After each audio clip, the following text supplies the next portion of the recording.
मरे घर पनिया पिलाई दी है जान गे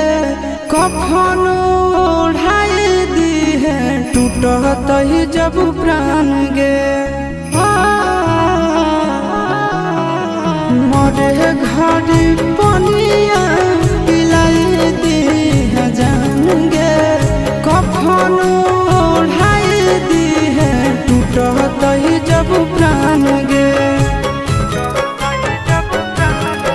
हगे हमारा से तोरा जाती प्यार होता भेंट सक छात कर लगे